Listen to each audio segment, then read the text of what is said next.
Experience is not what happens to you. It's what you do with what happens to you.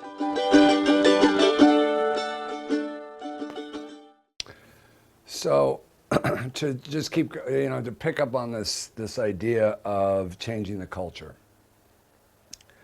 And also, what's our messaging in terms of that, in order to motivate people to drop old attitudes and beliefs and or whatever they're holding on to keep them stuck in this thing. The truth is, what usually gets people stuck is ignorance about the bigger picture. And so I've talked a lot in these blogs about the need for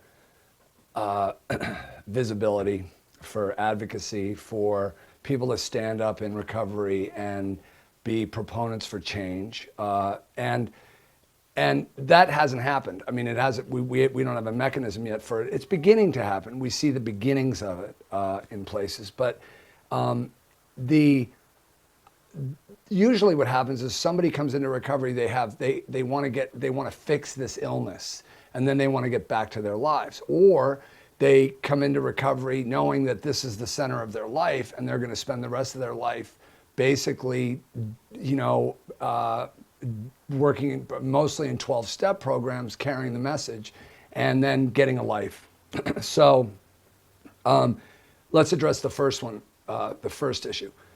Somebody who comes in who goes, I just want to fix this thing, and then I want to get back to my job, get back to my kids, get back to my family, get back to what I do, and never be reminded of the fact that I ever had this problem. Okay.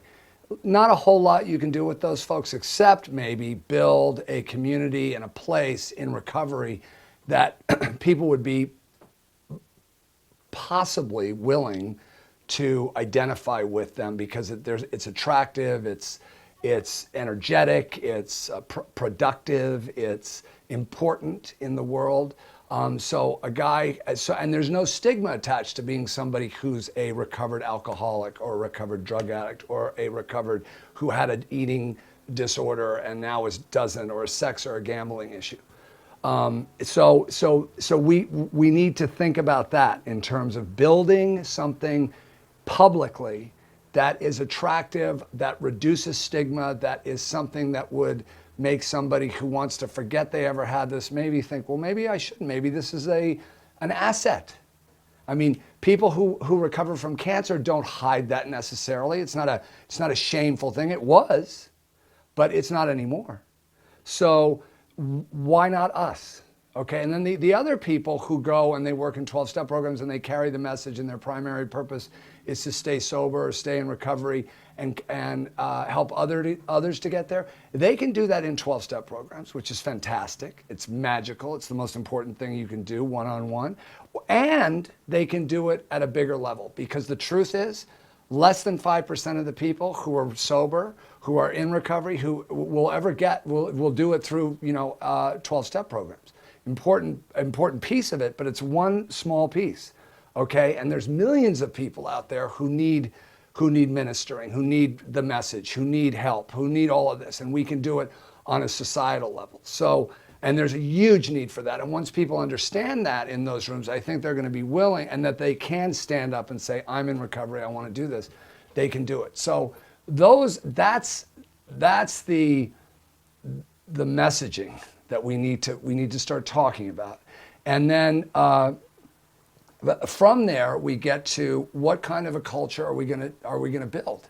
What are we going to build that is going to make a difference, that is going to be sustainable, that is going to get attention, that is going to create enough power in it to change society? You do that two ways in America. I mean, there's a big world out there, but two ways you do it in America. You do it with making money, and you do it, you show that you have a market, that there's money to be made. And the second thing is with political grassroots. You have to have one of those two, hopefully both, in order to affect change in America. We have neither. The recovery market is minuscule compared to others, and almost non-existent. And our political grassroots is non-existent. So there are beginnings in both of these areas. And the next time we talk, I'm going to talk a little bit more about that.